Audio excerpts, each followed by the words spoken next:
45-yarder. Balaj has it down. Kick is up. It's low, but has distance, and it is good. All right. Great job, our favorite. Great job. Snap is good. Lonergan throws over the middle, wide open, 30-yard line. Ball knocked loose. Fumble, and the Cardinals cover it. And that will do it with 11 seconds left. How do you like that? Ball game. I'll tell you what, he stuck him. Cardinal fans, welcome to Inside the Cardinal Playbook. We're both smiles, grins from ear to ear after the big victory over at Quincy. Great football game, Coach, and let's talk a little bit about that. Can't get any better than that. You know, one thing I want to say that I think probably a lot of people that were listening to us that day of the game didn't realize the wind was a huge factor in this ball game. And you probably noticed this too from the press boxes. It changed every other possession. Oh, it did. It was a swirling wind. It was like we were in Shea Stadium. Rick mentioned that. It was like we were in Shea Stadium in New York. Yeah, it's crazy. It was kind of a crosswind, and then it angled a little bit towards one end zone, and then just as you know it, you're getting ready to kick off or something, and it angles towards the other one. And we were on the receiving good and bad of both of the wind situations, as were they. It was a tough day to throw the ball. It was a tough day to punt the ball, to place kick the ball, and to throw the ball. Yeah. Yeah. I think it really affected, for example, the fade patterns on both sides. Yep. A couple times, both teams had guys open on the fade, but the ball was almost like a knuckleball. Yeah, it was carrying too, and it was. Well, that ought to bring us into the segue, and we'll just start off with specialty teams. Yeah. Freeberg has been so consistent and really been a stallion. Yeah. But I made a point of finding him after the game, Coach. I haven't had a chance to talk to you other than our little text back and forth. Right. We've both been busy, but. One thing about coaching is you want your young people that you coach to get up off the deck after things are not going well. He had a poor first half, and he came back and made 2 field goals that were virtually impossible to make. He made them, and a lot of guys that would not be competitors would not come off the deck. I made a point of finding him after the game in the or outside the locker room with his parents to tell him exactly that, because I was a little verbiage there in the first half. Hey, listen, and you're not the only one. I've told Warren this, and Coach Weigel and our team kind of knows this. Literally at halftime, Coach Weigel and I had the discussion about, and it was Warren on several things, but our operation a little bit on field goal with a guy not hinging and we're getting some blocked and some of those things. We were literally discussing not kicking field goals or extra points in the second half.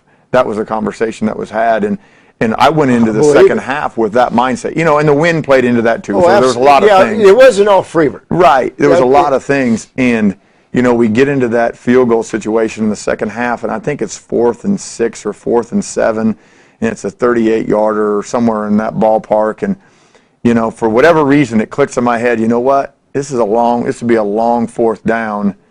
Hey, you got an All-American kicker. So he's had a couple, bad outings here in the first half. You got to go back to him, and we did. And he hits that big one in the third quarter and then comes back in, which gave him some confidence, and then comes back in the fourth quarter and hits as big a kick as you'll kick, in college football. And with, like you said, a 20-mile-an-hour crosswind, a 46-yarder. And I can't be more happy for him. And, guys stepping up in a big-time situation and making a big-time play. Stepping up off the deck and making Absolutely. a play. Okay, we got to talk about the kickoff return.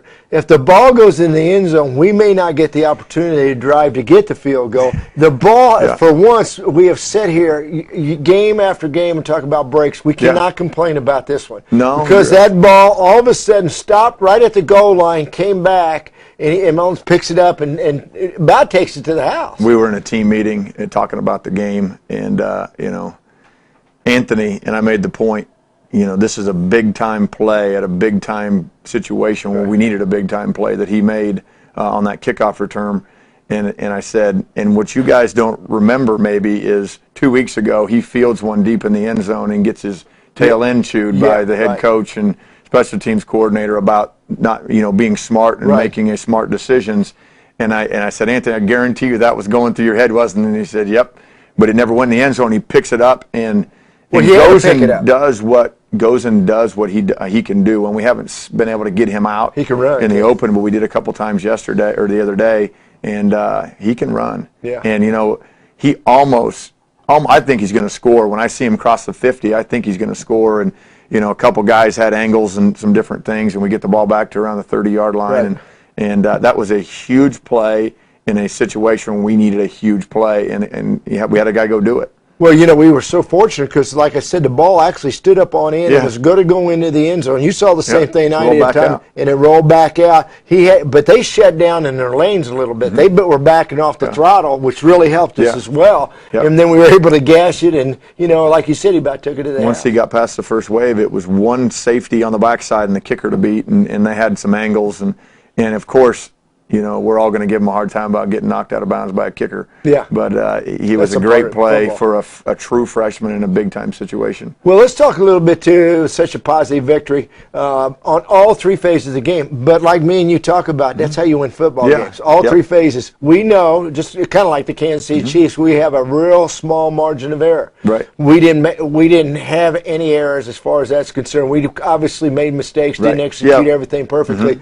But let's start a little bit and talk about our defense. The front seven kids, that's the best they played all year. This was the game, the first time we've seen for a half or more of football of really, if you take out the first series and the fourth quarter, and we did some stuff in the fourth quarter that was uncharacteristic of us throughout the rest of the game, but those other 3 quarters of play, I mean, there was 3 and out and 3 and out and 3 and out, or 4 and out, and there really was jammed up the run. There was some dominant defensive football played throughout, a large portion of that game. Now, we're in meetings, chewing their tail ends and correcting and teaching on a bunch of things that in the fourth quarter and some other times in the game that we need to do better.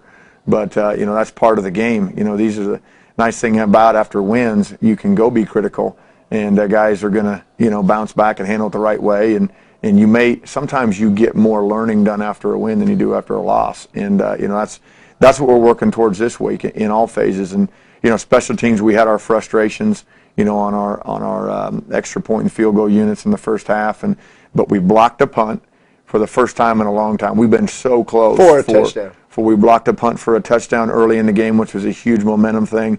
We, for the second or third week in a row now, haven't turned the ball over. And we got 2 takeaways on defense. We were +2 if you count the block punt. We're +3 in the turnover takeaway. We tackled as well as we've tackled all year. And we were physical up front on the offensive line, in the backfield, and at receiver in the run game, and rushed it for 200+ and have a back that was the conference player of the week on offense and some of those things too. So there's a lot of really good things that happen now. Would we like to throw and catch the ball better down the field? Absolutely, and that's something we have to do better. Would we like to play, a little bit more consistent in the fourth quarter on defense? Absolutely. Would we like to, be better, in our field goal operations and execution? Absolutely, and that's what we'll continue to work on. Well, we're going to come back with the second segment of Inside the Cardinal Playbook and talk a little bit more about the offense and also our players of the week.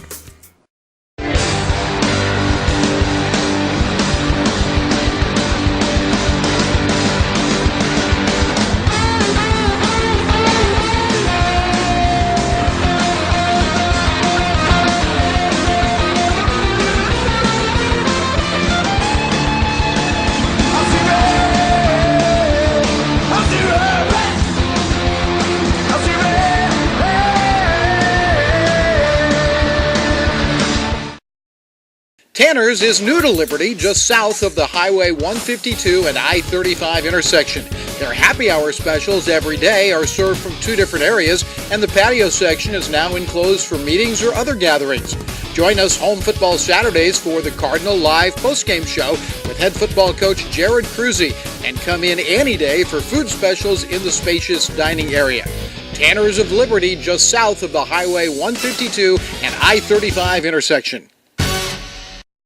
Welcome back to this edition, or the second segment of Inside the Cardinal Playbook. And, Coach, I've got to give Thomas Cook some love. I've been somewhat critical because I think he's our big play guy. That's an obvious.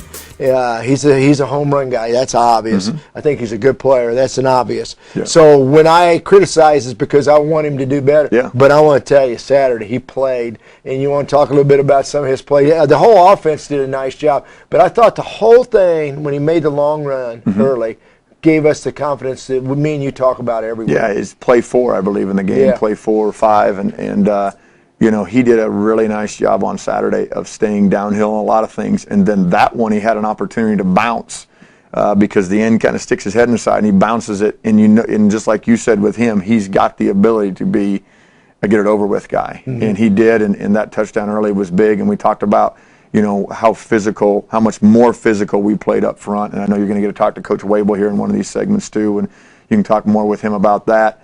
But, 30 carries for 162 yards just on the ground game for him. That's a workman's effort now. I mean, for any back, that's handing it to you a bunch of times and going and getting tough yards. And I think his average might have been close to 6 yards a carry, 5.5, 6 yards a carry. And that's what you're looking for. Well, here's what I really thought he grew in. We had one key situation where we had poor field position. We had to move the sticks and pick up a couple first downs.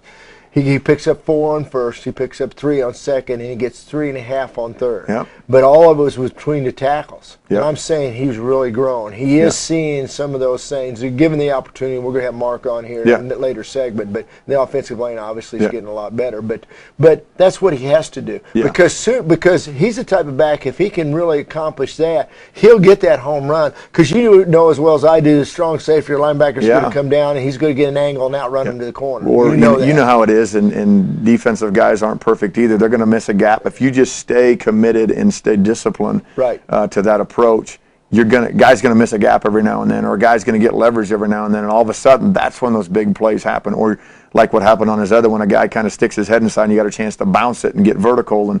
And it was exciting to see him have a day like that. And the conference, I think, honored him as the conference player of the week as well offensively. And he did some good things in some other phases too, catching the ball, and it's nice to have a compliment to that as well. Glenn Whitney did some things in the backfield, just physically beat some dudes up on Saturday, which was, their number 35, their Sam linebacker, came after the game and shook Glenn's hand and said, "Hey, that's the most physical fullback or the most physical back that I've ever had to play against."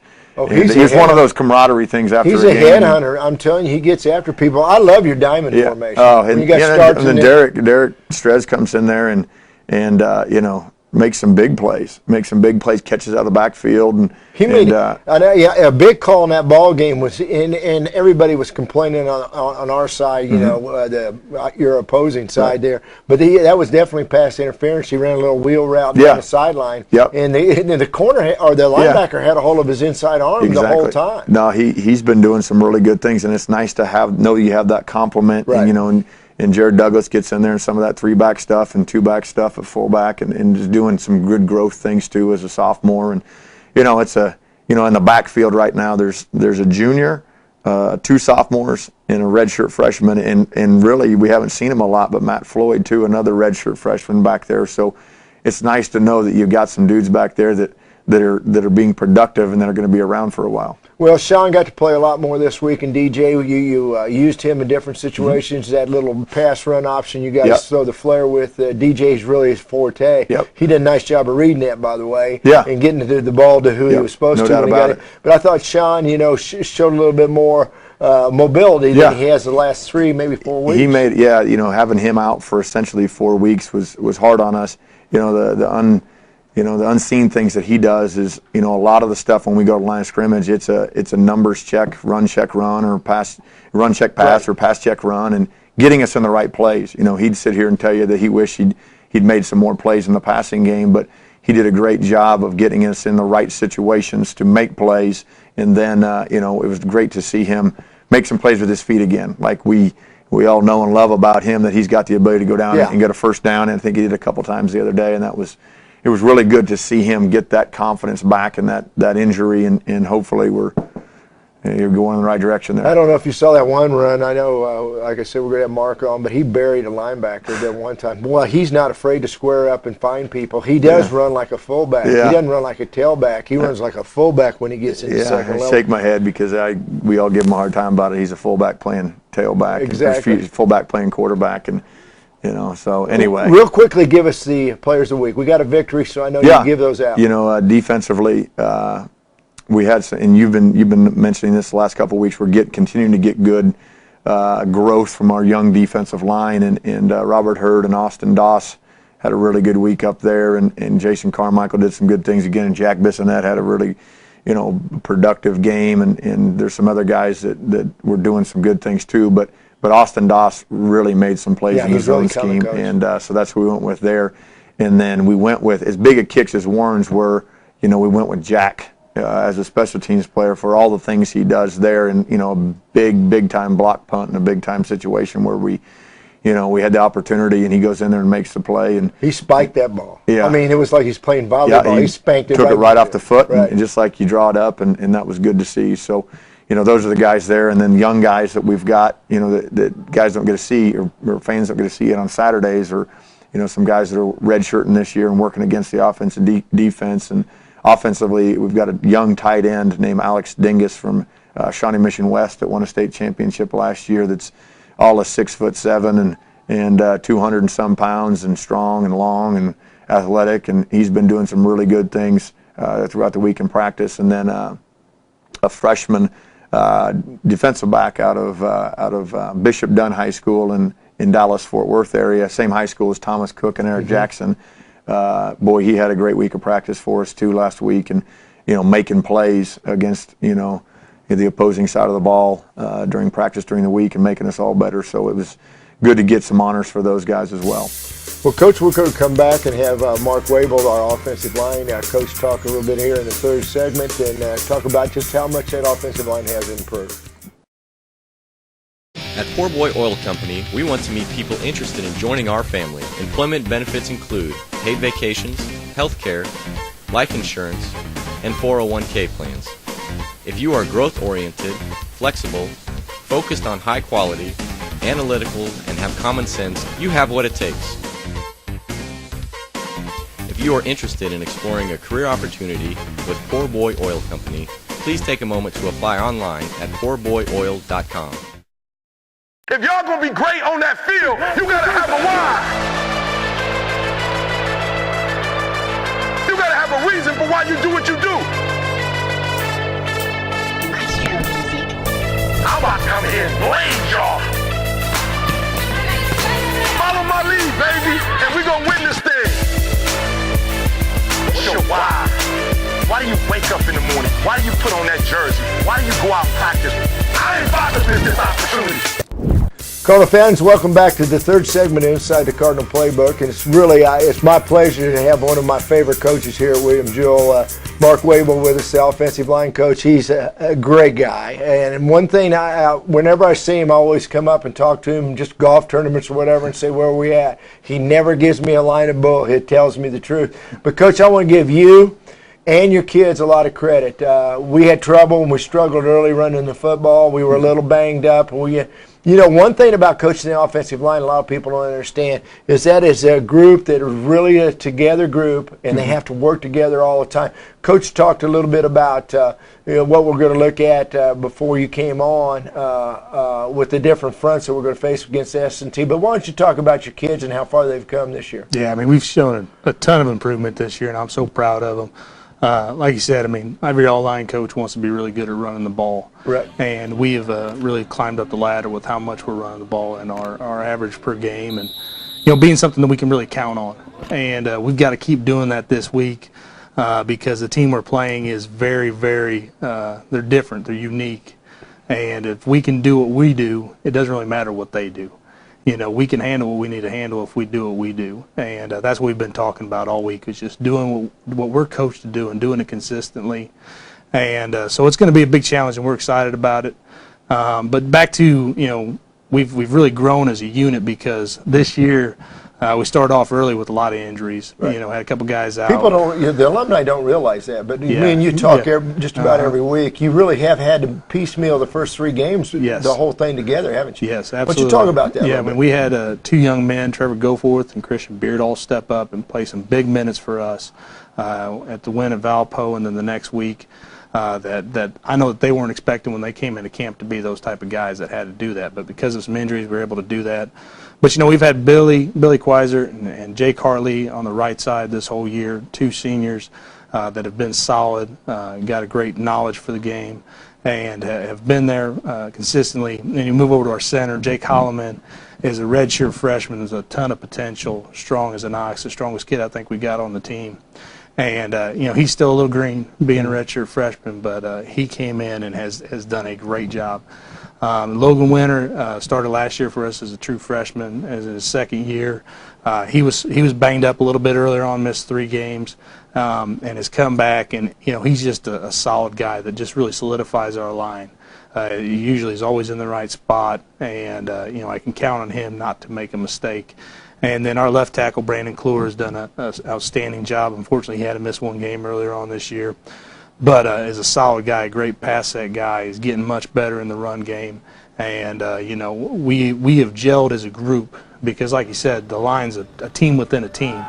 No other time do you have 5 guys that are consistently working together. And then when you put the tight ends in there, who I also coach, at times you can have 7 guys, out there that are all have to do the things right together.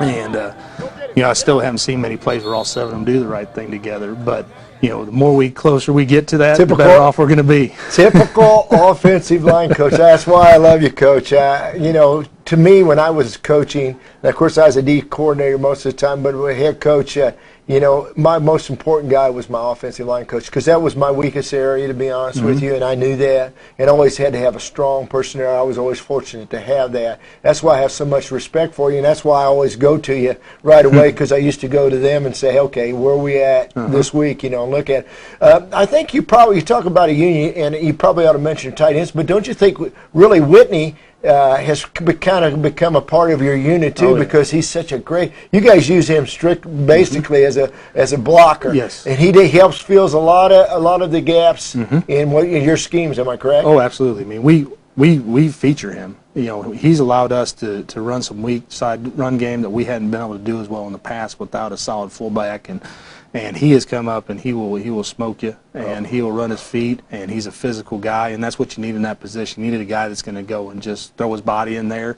and kind of throw caution in the wind and just play. And he does that, and we're excited about him because he's a great athlete too. I mean, he's a specimen. He's a heck of a running back too, to be honest with you. Yeah. I mean, but he's kind of given that up and been a real team player. He is really, and has gone out there and taken a ton of pride in making sure that we're getting positive yards. So he's done a great job, and his backup, Jared Douglas, is very capable. They allow us to run a much more complex offense than we could without a solid fullback. Yeah. Real quickly, we got about 30 seconds to talk about your 2 tight ends. Yeah. Well, we actually got 3 of them because one of the big guys we've been putting Logan Grace in there, tight end too, one of our young tackles. But Nick Cody, Nick Cody and Andrew Buff have got the majority of the time this year, and have done a great job. And again, having good tight ends here allows us to do a lot more on offense that we want to do in the run game because those guys are physical, they play hard, they take a lot of pride in it, and their maturation as players again has led to all those guys that we talked about are why we're running the ball so much better. It's not just those 5-0 linemen. It's that core group of the line, the tight ends, and then having a really solid fullback. And even sometimes our tailbacks are blocking when we're doing the Q run stuff. They're all taking pride in it and all doing a really good job. Yeah, Coach, I think that's good that you explain that because a lot of people don't understand how intricate the game really is. Well, Coach, good luck to you. I hope we run it down our throat Saturday. Too. I'd like to be a little bit smoother, but I just hope we just take that thing and run it right down the throat and have another good week on the ground, and that'll make other things happen for us. Good luck, really. It's always been a pleasure talking to you. You're doing a great job this year. Thank you. That's this segment of Inside the Cardinal Playbook. We'll come back with the final segment with Coach Jared Cruzy in just a moment.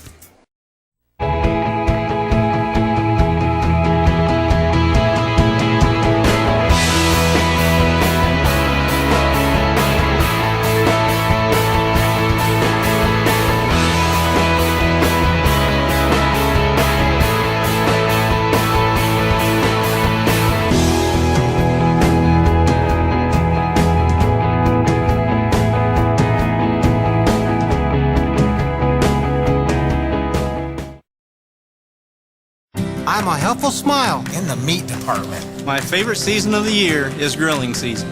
We can give you grilling tips and recipes. No matter if it's our Armana beef, IV Angus beef, or Mal pork, or marinated chicken. T-Bone's New York Strips Blaze. Any way you want cut, you got it. I show people how they can tell that it's medium rare without even cutting into it. I am a helpful Amana, Angus, Expert griller. Tip-giving smile. and that's my promise.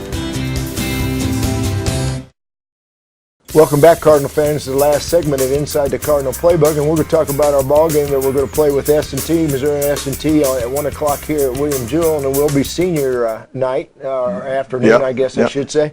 And let's talk a little bit about S&T. I think that's, along with Baker, since I've been here, probably at least twice I think we should have gotten them. Yeah. And it sure would be good. Now, they're coming in the league. They're 2-2, right? Yeah. Yeah, they're in the league, yes. They're 2-2 in league play. Yep, you're exactly right. And, 2 years ago when we played them at their place, we lose on a 2-point conversion essentially at the end. I felt like I outplayed them. Last year they were 10-1 last year, and we were, by the time we got to that point in the season, we were almost out of dudes, and it was a little more lopsided last year. But we feel like, this is one that we need to go in and continue to grow ourselves and play well. They've got a new staff, this year as well. The guy from Missouri Western, the offensive coordinator from there last year, is there now. He's doing a great job, and they're doing some really good things. And obviously he's been in some good programs throughout his career and knows what he's doing. And so they're tough again. Essentially, they didn't lose a lot last year. They lost a couple guys on offense and a couple on defense, but they've recruited well over the last couple years as well, and they're going to be a challenge for us. Now we're going to be looking again at the usual, the spread look with the same look that it's almost universal. You don't really have to say much because you're going to see the same. Right. It makes it easy for an announcer, let me tell you. It's going to be a lot of the same things, some of the same stuff they did last year, but more some of what we saw from Missouri Western last year. Obviously, the offensive coordinator, who's the head coach now, and Missouri Western puts up a lot of points. Yes, they do. So that's what we're going to see, some, 10 and 11 personnel offensively, getting a little bit of two back at times, but not a whole lot.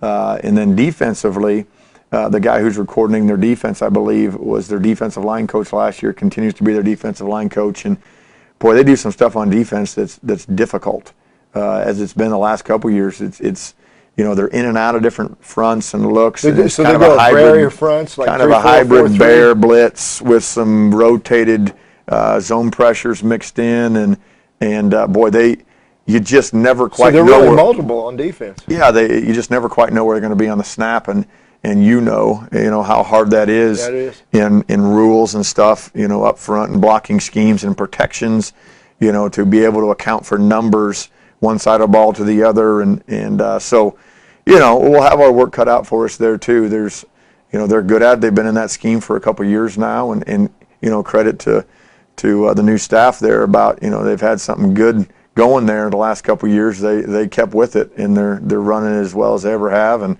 we're going to have to cross our T's and dot our I's on Saturday to be able to capitalize on some of the looks they give us. Yeah, I look at it, though, in a positive way, like 2 or 3 years, I guess 2 years ago when we won our last three. I think we have a real shot to really make a little bit of a run here, with Kentucky Wesleyan after S&T, and then play St. Joe on the road again. I know St. Joe's playing really well, too, and, of course, S&T's no walkover there. They're a very solid team. No. But these are teams that we that we should, just like Quincy, could be able to compete with and be able to really have an opportunity to win. Well, you know how it is, and people call it coach speak, but literally we've got to be 1-0 again this week. We were 1-0 last week. We've got to be 1-0 again this week, and we hope we get a chance that those can compile here and we can finish really strong and have some momentum going forward. But we got a pretty big challenge this weekend. Well, Cardinal fans, hopefully everybody will turn out at 1 o'clock senior afternoon. If you're a coach or part of a program, it's always an emotional time when you lose your seniors because they've made such a commitment. A lot of these guys, particularly in the college level, have been here 5 years, not 4. So you get to know them as sons almost out there and part of a family, and hopefully everybody will be there. And hopefully, again, too, Coach, we've, no matter what the situation this year, our coaches show after the game at Tanner's, which follows usually approximately about an hour after the ball game, has been packed. We've had people there every time. I just would like to have a victory so I can really enjoy myself. You and I will both feel, it'll be a whole lot more fun for all of us if that's the case, and that's what we're trying. That's what we're planning for on Saturday. Well, Cardinal fans, hopefully we'll see you at 1 o'clock again this Saturday here at William Jewell College.